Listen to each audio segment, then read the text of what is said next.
Good morning. Good morning. I'd like to begin with some brief information about your background. Can you tell us where you went to law school?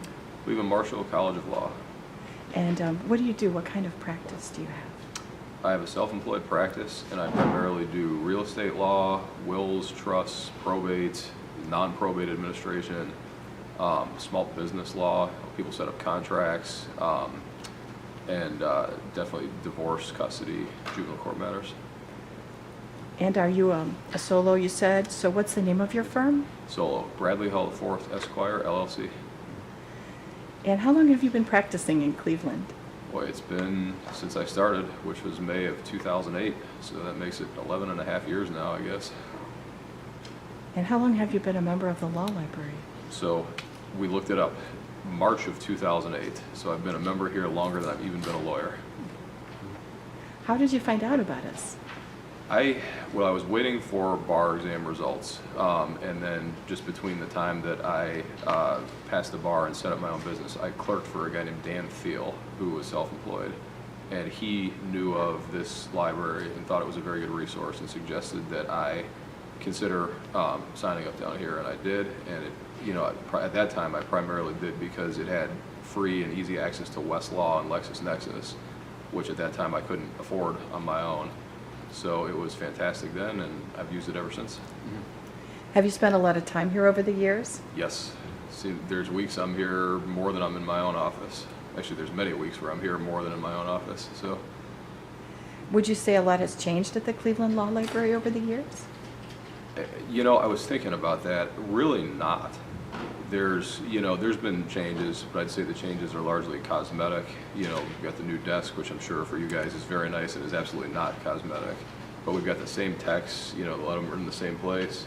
It's a very familiar, resource. I think just the different things that are offered are large. I mean, there's some new stuff. There's no question. But when I walk in here, it's almost like in some ways, you look at these volumes, especially like no time's passed over 11 years here. Has the Cleveland Law Library helped you with any landmark cases in the course of your career? Yes, as to the availability of research options down here. I do have my own private Westlaw plan that I use, but it just can't compete in any way with what you guys have down here, and so a lot of my research is done, on the heavier subjects. Periodicals I don't have access to, I come down here for. What do you remember about our staff, past or present?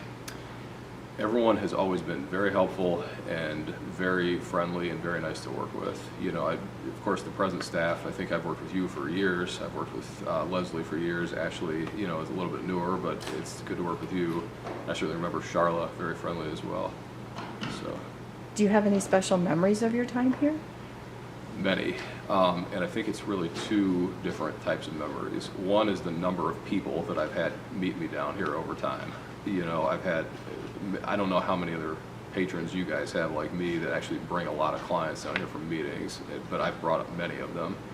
And people will remember if they call me years later, oh, I met you downtown at the library down there, the beautiful library. People are often very impressed just seeing this, who aren't lawyers but are members of the public. And so there's that, but then the other is the first CLE that I ever taught. You guys invited me to do back in 2012, teaching the basics of wills, basics of estate administration. So I always remember that very fondly, and that was right around this time of year. Would you say a lot has changed in the legal practice since you started your career? To me, the biggest difference, there's two differences. Of course, I started in 2008 when the economy was going over a crater, so that isn't specific to the law, but for me it was my introduction to it, and that hasn't been the case for years now, which is sort of a nice thing. And the biggest difference other than that, I'd say, is when I got in, everybody was concerned for lawyers that we'd go out of business because LegalZoom was going to put us out of business because all these, buy your own will for $10 online, buy your own deed for $20 was just going to make us obsolete, and automation changes. And that, in my opinion, really sort of passed. A few people have come to me over years, with a will or with a deed or a trust that they've tried to do on LegalZoom. it's often rife with errors and rife with mistakes when they try to do it themselves. There's a reason people get licenses to do this work, but that to me is the biggest thing that's changed. Is I just don't know how many people are really thinking LegalZoom is a credible option to avoid hiring a lawyer at this point in 2019. What do you miss the most about the way it used to be? So for me, there really isn't a way that there used to be that's different from the way it is now. I mean, of course, I don't miss the recession. That's certainly something I don't think anybody misses. But the other changes that I sort of expected and people were thinking would change back then, really, in my opinion, never materialized. So for me, there's actually been a lot of continuity between 2008 and 2019 here. Can you tell us about how you conduct legal research? I know you mentioned Westlaw, but what tools do you use? So I use the computers down here. I'd say my primary starting place for anything is Oger. You know, just like a legal encyclopedia that just lays out the concept at the most basic level, you know, and contains a lot of citations to basic case law. In the fields of law that I do, 80%, 90% of the time, there actually is not a lot of very heavy research that's required at this point. So I just need to more research general principles of law from time to time, and Oger lays that out very well.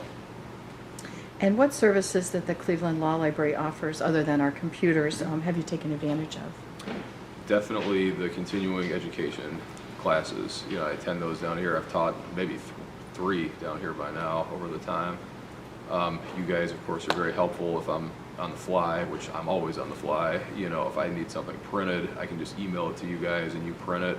Sometimes I'm even doing that from, you know, driving down here. Sometimes I'm doing it from having one of my court runners here, then I send it, you guys print it, they take it downstairs. So definitely those. Do you use social media, and are you following us? Yes, I do, and yes, I am. And is there anything else you'd like to add that we didn't talk about? I'm just very happy with the Cleveland Law Library. It's almost impossible for me to imagine practicing law without being a member here anymore. So very happy, and it's a great resource, and I'm always happy to come too.